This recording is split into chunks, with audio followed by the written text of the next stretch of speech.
Hello students, आज हम start करने वाले हैं इलेक्ट्रोस्टैटिक पोटेंशियल एंड कैपेसिटेंस, जो कि आपका यूनिट 1 का सेकंड पार्ट है, यानी कि सेकंड चैप्टर है according to NCERT book. So let's get started.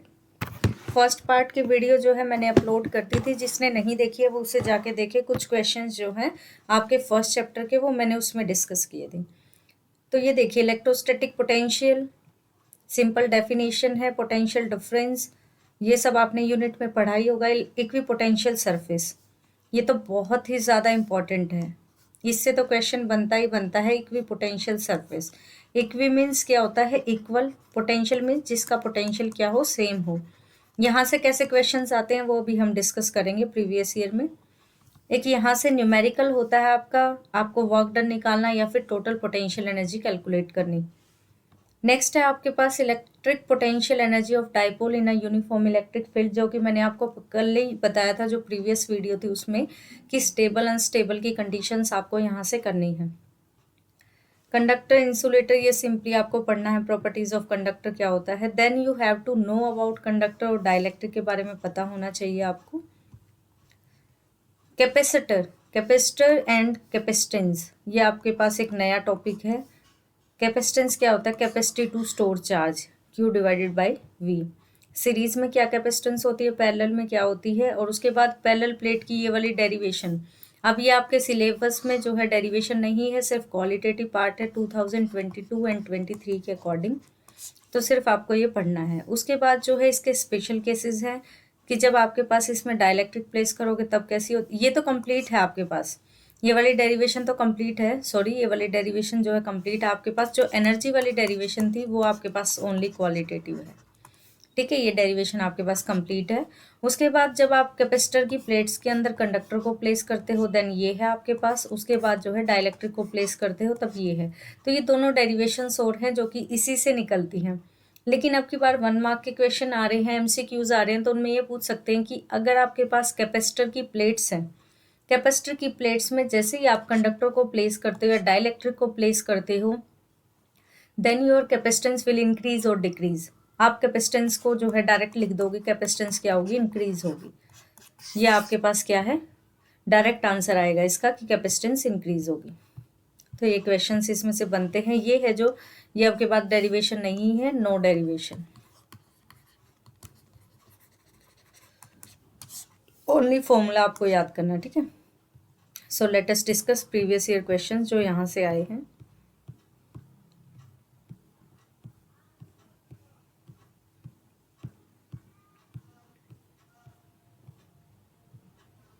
ये देखिए, ये होट्स है यहाँ तक, ये वाला क्वेश्चन, बट ये आपको नहीं करना है क्योंकि अब जो है आपके पास क्वालिटेटिव है, तो इसमें ये नहीं पूछा जाएगा इस तरह का, क्योंकि इसमें कॉमन पोटेंशियल का भी कॉन्सेप्ट है, but it is not in syllabus of 2022 and 23। Start with this 1 mark question. ये देखिए, name the physical quantity whose SI unit is joule per coulomb, is it scalar और द वेक्टर। जूल किसकी unit होती है? Work की होती है। Coulomb किसकी होती है? चार्ज की। Work done per unit charge क्या होता है आपके पास? पोटेंशियल। स्केलर क्वांटिटी है, ये चीज ध्यान रखना, it is not a vector quantity. Next है, why is the electrostatic potential inside a charge conducting shell constant throughout the volume of the conductor. Equipotential, जो इलेक्ट्रोस्टैटिक पोटेंशियल है आपके पास, वो कांस्टेंट क्यों रहता है आपके पास? तो वो कैसे कांस्टेंट रहता है? देखो, एक रिलेशन होती है इलेक्ट्रिक फील्ड में और पोटेंशियल में, माइनस dV/dr। आपके पास जहां पर इलेक्ट्रिक फील्ड जीरो हो जाएगी, कंडक्टर की बात की है, दैट मीन्स इलेक्ट्रिक फील्ड उसके अंदर जीरो है। अगर ये जीरो हो जाएगी तो dV भी जीरो है। और किसी चीज के अंदर अगर आपका चेंज जीरो है, दैट मीन्स वो क्वांटिटी क्या है? कॉन्स्टेंट है। यहाँ से क्या निकल के आया? V is constant. नेक्स्ट, ये सैंपल पेपर का क्वेश्चन है कि प्लस क्यू को आपने प्लेस किया हुआ सेंटर पे, उसके बाद वर्क डन बताओ यहाँ से यहाँ ले जाने के लिए। सर्कल है, सर्कल एक पूरा एक ही सरफेस है, सरफेस अगर सेम होगा तो हमेशा वर्क डन क्या होगा? जीरो होगा। या फिर आप कह सकते हो वर्क डन क्या होगा? सेम होगा। तो वर्क डन क्या होगा? सेम। ये एक भी पोटेंशियल सर्फेसिस का केस है, इस तरह के क्वेश्चन वहां से आते हैं। Figure shows the field lines on the positive charge is the work done by the field in moving a small positive charge from Q to P, positive और नेगेटिव। यहाँ पर अगर आप Q से P को लेके आते हो, आप यहाँ पर Q पोजीशन पे जो है आपके पास ये चार्ज रखा है, इसको अगर पी पे लेके आता तो वर्क डन बताओ पॉजिटिव होगा या नेगेटिव होगा? तो वर्क डन क्या होगा? नेगेटिव होगा। वो क्यों होगा? क्योंकि ये देखिए पॉजिटिव है, पॉजिटिव से जो है आपके पास फोर्स कहाँ जा रही है? आउटवर्ड जा रही है, और एक चार्ज को आप क्या कर रहे हो? आउटवर्ड से इनवर्ड लेके आ रहे हो, यानी कि उसकी जो फोर्स की रेंज है उससे उल्टा लेके आ रहे हो, तो आपके पास क्या होगा? वर्क डन नेगेटिव होगा। Field lines of the negative point charges are as shown in the figure. Field lines आपको दे रखी हैं। काइनेटिक एनर्जी बताओ, स्मॉल नेगेटिव चार्ज की इंक्रीज होगी या डिक्रीज होगी बी से ए में आने के लिए? सिमिलर कॉन्सेप्ट है, यही अप्लाई हो जाएगा जब वर्क डन, फोर्स, एनर्जी सब सेम होते हैं आपके पास। अप्लाई कॉन्सेप्ट, तो ये क्या हो जाएगा? नेगेटिव हो जाएगा, डिक्रीज हो जाएगा। A point charge plus Q is placed at point O as shown in the figure. Is the potential difference VA minus VB positive होगा या नेगेटिव होगा? जो यहाँ पर पोटेंशियल होगा और जो यहाँ पर होगा। अब यहाँ पर पोटेंशियल क्या होगा? ज़्यादा होगा। यहाँ पर पोटेंशियल क्या होगा? कम होगा। तो यहाँ पर पोटेंशियल जो है आपके पास, क्योंकि ये वाला पॉइंट जो है आपके पास इसी की फील्ड में रखा हुआ प्लस क्यू में, अब इसे जो है वापस यहाँ लेके आओगे तो ये वाला जो पोटेंशियल है आपके पास क्या होगा? ये कम होगा, ये पोटेंशियल ज़्यादा होगा, ये रहा। और डिस्टेंस के भी आपके पास क्या होता है? इन्वर्सली प्रोपोर्शनल होता है v। ठीक है, पोटेंशियल जो है डिस्टेंस के इन्वर्सली प्रोपोर्शनल होता है, तो यहाँ पर पोटेंशियल क्या होगा? कम होगा, और यहाँ पर पोटेंशियल ज़्यादा, तो डिस्टेंस क्या होगा? पॉजिटिव। 2016 में पूछा गया है। और इतना ज़्यादा ये एग्जाम आइडिया के तरीके से मत चलना बिल्कुल भी, सिंपल आंसर करो इन क्वेश्चंस के। A point charge Q is placed at O।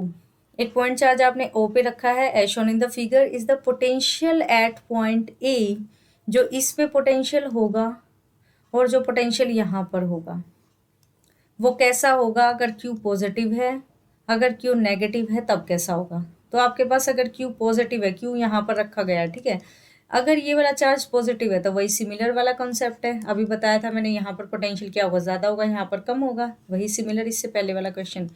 But अगर ये नेगेटिव है तो इससे क्या हो जाएगा? रिवर्स हो जाएगा, सारे साइन नेगेटिव हो जाएंगे। नेक्स्ट देखो, इक्विपोटेंशियल सरफेस आपके पूछे गए हैं, जेड डायरेक्शन में दे रखा, तो जेड डायरेक्शन आप किसी को भी मान सकते हैं, सपोज ये जेड डायरेक्शन है, तो इसमें प्लेन का बहुत बार पूछा जाता है भैया क्वेश्चन में। इक्विपोटेंशियल सरफेस आपको ड्रॉ करने आने चाहिए प्लेन के, पॉजिटिव चार्ज के, नेगेटिव चार्ज के, ठीक है। नेक्स्ट है, a point charge Q is placed at point O as shown in the figure. Potential बताओ, बिल्कुल सिमिलर क्वेश्चन है, बहुत बार आया, देख लो ये CBSE में। इक्विपोटेंशियल सरफेस अभी बताया मैंने आपको कि आपको ड्रॉ करने आने चाहिए, दोनों पॉजिटिव चार्ज हैं ये। इक्विपोटेंशियल सरफेस फिर से देखो, 2017 में, 8 में, 13 में, 19 में आपको ड्रॉ करने आने चाहिए, कौन कौन से चार्ज हैं या अपोजिट चार्ज हैं, तो तीनों का क्वेश्चन आ गया। नेक्स्ट है, why do the equipotential surface to uniform electric field do not intersect? Electric field कभी इंटरसेक्ट नहीं होती, मैग्नेटिक फील्ड कभी इंटरसेक्ट नहीं होती, इक्विपोटेंशियल सरफेस कैसे हो जाएंगे? वो भी नहीं होंगे, क्योंकि वहाँ पर जो है, जहाँ पर भी पॉइंट ऑफ इंटरसेक्शन होगा वहाँ पर आपको दो वैल्यूज़ मिल जाएंगी, विच इज़ नॉट पॉसिबल। एक पॉइंट पे कभी दो वैल्यूज़ नहीं हो सकती। For any charge configuration equipotential surface through a point is normal to the electric field. किसी भी चार्ज के लिए आपका जो इलेक्ट्रिक फील्ड होती है उसके जो है पोटेंशियल हमेशा क्या होता है? इक्विपोटेंशियल सरफेस जो है वो हमेशा क्या होते हैं? नॉर्मल होते हैं। वो कैसे होते हैं? देखो, जब भी आप काम करते हैं पॉइंट से दूसरे पॉइंट पे, इक्विपोटेंशियल सरफेस में हमेशा जीरो होता है, और इलेक्ट्रिक फील्ड जो होती है वो इक्विपोटेंशियल सरफेस के कभी नॉर्मल नहीं होती। वो कैसे? आप यहाँ से देख लो, देखो, अगर ये इलेक्ट्रिक फील्ड है, पॉजिटिव चार्ज है, इलेक्ट्रिक फील्ड इस तरह से जा रही है, ठीक है, जो इक्विपोटेंशियल सरफेस होंगे वो ऐसे बनेंगे इसकी। तो अब इक्विपोटेंशियल सरफेस जो है थ्रू अ पॉइंट, किसी भी पॉइंट पे आप देख लो, वो क्या है? नॉर्मल है इलेक्ट्रिक फील्ड के। कैसे? आप यहाँ से इलेक्ट्रिक फील्ड की डायरेक्शन निकालो, टेंजेंट ड्रॉ करो इस सरफेस पे, तो क्या होगा? आपका फील्ड की अलग आएगी, पोटेंशियल सरफेस की उसके परपेंडिकुलर जो होगी वो अलग आएगी, तो हमेशा 90 डिग्री बनेगा। इसको करने की कोई ज़रूरत ही नहीं है।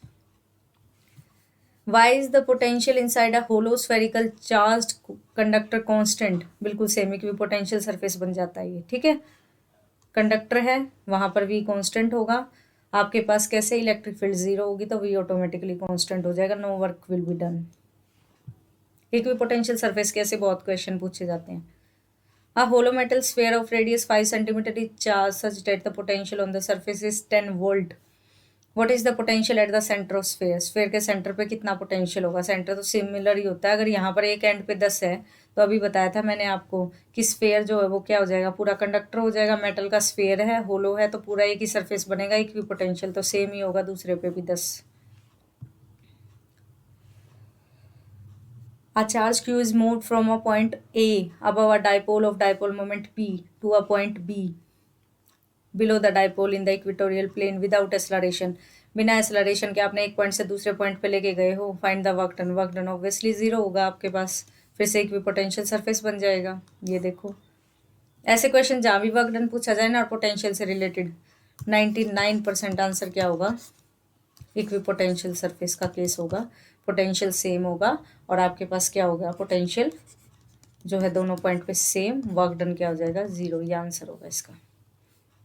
ये देखो बिल्कुल सेम क्वेश्चन फिर से आ गया इक्विपोटेंशियल सरफेस पे, क्योंकि V1 माइनस V2 होता है वर्क डन बाय चार्ज। जब ये दोनों वैल्यूज सेम होगी, पोटेंशियल सेम होगा, तो वर्क डन क्या आ जाएगा, zero. Figure shows the field lines due to a negative point charge की वजह से दे रखी है। Give the sign of the potential energy of small negative charge between point A and B. A and B के आपके पास जो है क्या होता है, इलेक्ट्रिक एनर्जी का फॉर्मूला ये होता है आपके पास। यहाँ पर आर ए पे डिस्टेंस क्या है, कम है आर बी से, तो पोटेंशियल एनर्जी क्या हो जाएगी आपकी, यू ए की ग्रेटर हो जाएगी। डिस्टेंस के क्या है, ये भी इन्वर्सली प्रोपोर्शनल है।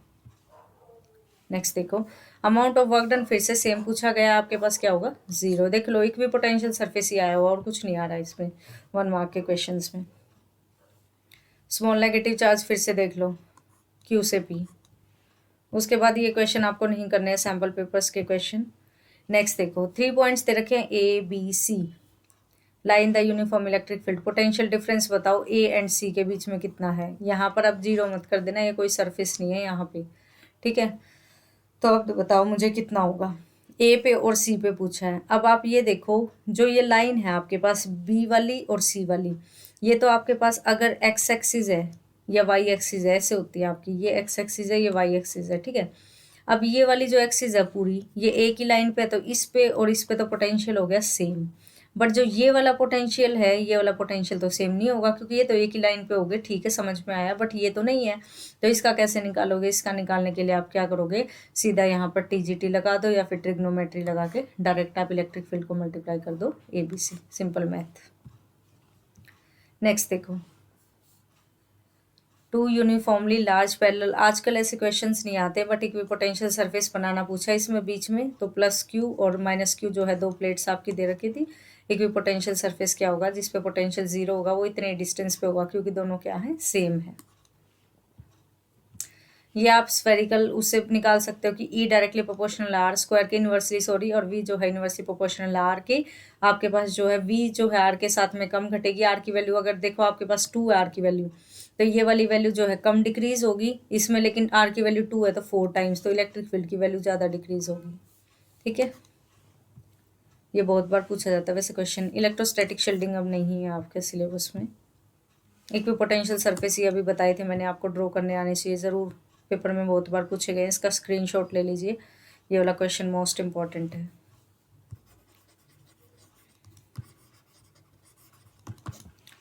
ओके, नेक्स्ट क्वेश्चन देखिए, why does current in a steady state note flow in a capacitor conducting across a battery. Battery के अक्रॉस आपने कैपेसिटर लगाया हुआ है, इसमें जो है करंट क्यों फ्लो नहीं करता, लेकिन मोमेंटरी डिफ्लेक्शन आपको ज़रूर मिलती है। तो इसीलिए वो कि स्टडी स्टेट में कभी भी करंट जो है आपके पास फ्लो नहीं करता, बिकॉज आप अगर आपके पास देखो नॉर्मल बैटरी से आप इसे कनेक्ट करोगे तो इसमें क्या होता है, एक पे पॉजिटिव प्लेट होती है, एक पे नेगेटिव प्लेट होती है। कैपेसिटर में तो इक्वल एंड अपोजिट चार्ज हो जाता है, बट चार्जिंग और डिस्चार्जिंग के टाइम पे आपके मोमेंटरी डिफ्लेक्शन आती है। इसमें ये भी सिलेबस में नहीं है, सिर्फ जो है 1 नंबर का इक्वेशन पूछा जा सकता है, इससे ज़्यादा नहीं, डेरिवेशन तो है ही नहीं। ये फिर से देखो पोटेंशियल का क्वेश्चन आ गया है, आई होप आप कर लोगे इसे। चार्ज निकालना है आपको कैपेसिटर से, कैसे निकालोगे, ये रेजिस्टेंस किस में जुड़े हुए हैं, दोनों रेजिस्टेंस।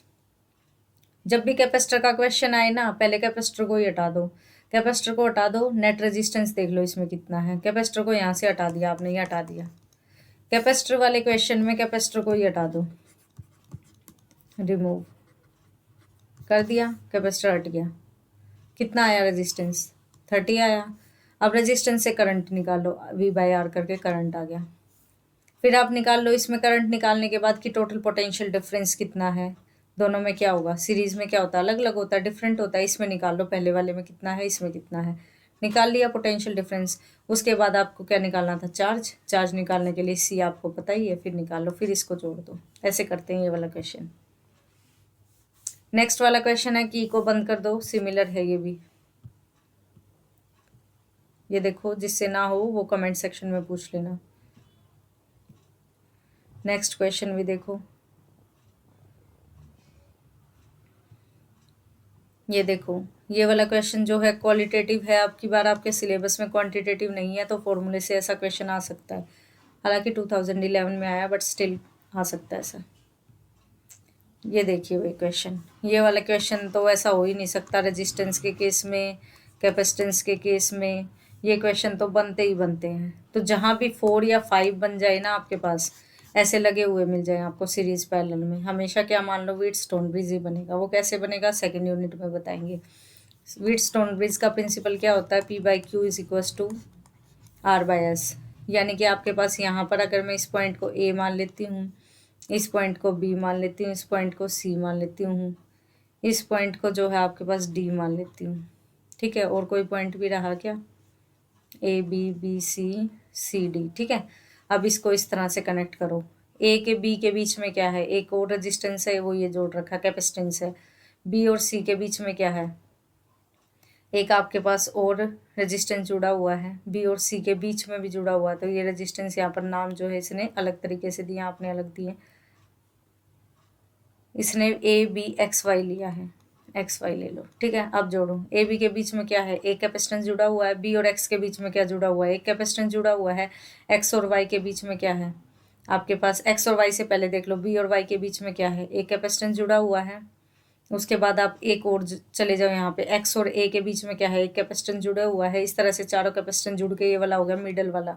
तो ये वाला मिडल में आ गया आपके पास। ये कैपेसिटेंस क्या हो जाएगा, एक तरह से नल कैपेसिटर हो जाएगा। इसकी रेजिस्टेंस कैपेसिटेंस क्या हो जाएगी, 0। ये दोनों किस में हो गए, सीरीज में या पैरेलल में, दोनों सीरीज में हो गए। ये दोनों भी किस में हो गए, सीरीज में। सीरीज में कैपेसिटेंस बढ़ती है घटती है, सीरीज में हमेशा क्या होती है, डिक्रीज। और रेजिस्टेंस क्या होता है, इंक्रीज। तो उसके बाद आपके पास इनका नेट निकाल लो, नेट निकालते ही आंसर कर लेना। इस क्वेश्चन को, इम्पॉर्टेंट है। सिमिलरली ये वाला क्वेश्चन है, इसको भी करके देखना। चार्ज निकालना है आपको, या आप जितनी प्रैक्टिस करोगे उतना ही होगा। ट्राई करती हूँ मैं एक वीडियो इस तरह की कोई अपलोड करूँ न्यूमेरिकल बेस्ड, क्योंकि वो ज़्यादा टाइम कंज्यूमिंग होगी। ये भी इसी तरह का क्वेश्चन है, एनर्जी वाला। ये भी न्यूमेरिकल का है, एक दिन ट्राई करती हूँ मैं एग्जाम आइडिया के बाद। ये आपको नहीं करना है, वोट्स का क्वेश्चन ये नहीं करना। ये देखिए, फिर से देखो, एक भी पोटेंशियल सरफेस आया, अभी बताया मैंने आपको। ये आपको स्टेबल अनस्टेबल की लास्ट क्लास में ही मैंने बता दी थी। ये डेरिवेशन तो आती है पेपर में। कंसेंट्रिक सेल्स की जो है आपके पास 2014 में भी आई, 19 में भी आई। रिलेशन पूछ रहा है ABC में क्या होगा पोटेंशियल का। तो ये वाला क्वेश्चन भी इंपॉर्टेंट है। पोटेंशियल का रिलेशन डेरिवेशन के साथ आप कर सकते हो। ये चार्ज पूछिए, इलेक्ट्रिक फील्ड पूछिए, डायरेक्ट जो है ये वाला क्वेश्चन भी इंपॉर्टेंट है, कर लेना। लेकिन पहले आते थे, आजकल ऐसे नहीं आते हैं। 2010 तक के इम्पॉर्टेंट है। ये वाला क्वेश्चन भी देखो, 2010-9 में ये आया है। ये भी 10 में, 2010 के ये वही क्वेश्चन है जो मैंने अभी कराया है।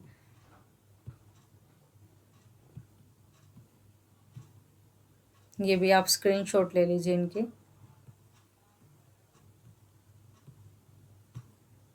ये करने हैं आपको सारे, जो प्रीवियस ईयर के क्वेश्चंस हैं वो तो ज़रूर कर लेना। ये भुवनेश्वर का है, ये करने की कोई ज़रूरत नहीं है। दिल्ली वाले ज़रूर कर लेना।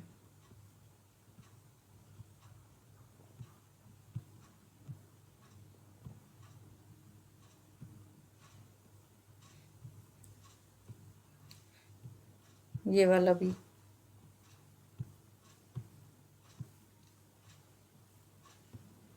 इस शेल के देखो कितने क्वेश्चंस आए हुए हैं। ये करने की कोई ज़रूरत नहीं है, तो डेरिवेशन है, सैम्पल पेपर भी नहीं। ये वाला क्वेश्चन जो है, ये एक्सटर्नल इलेक्ट्रिक फील्ड के अंदर पोलराइजेशन की सिंपली एक ही डेरिवेशन है, वो कर लेना। ये देखो 5 मार्क्स में potential due to a dipole, जो कि अब सिलेबस में है ही नहीं, 2017 में आया हुआ है। कैपेसिटर और कैपेसिटर का प्रिंसिपल वही मोस्ट इंपॉर्टेंट है ये वाला क्वेश्चन। यहाँ पर जो है आपके पास बहुत बार क्वेश्चन में आया है ये देखो, कैपेसिटर ड्यू टू प्लेट में निकालना आपको, डाइलेक्ट्रिक प्लेस कर दी तब कितना होगा। एनर्जी स्टोर देखो बहुत आता था ये, लेकिन अब की बार सिर्फ क्वालिटेटिव आ गया, तो ओनली फॉर्मूला आपको करना है, no derivation, only formula you have to do.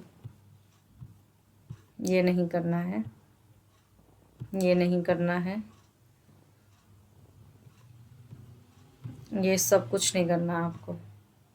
बस ये था आपके पास यूनिट नंबर 1 कंप्लीट हुई आज आपकी। जिसने प्रीवियस वीडियो नहीं देखी है वो प्लीज़ जाके देखे, और कोई डाउट हो तो आप मुझे कमेंट सेक्शन में लिख सकते हैं या फिर मेल में, I will surely reply your comment. Thank you, meet you in the next class.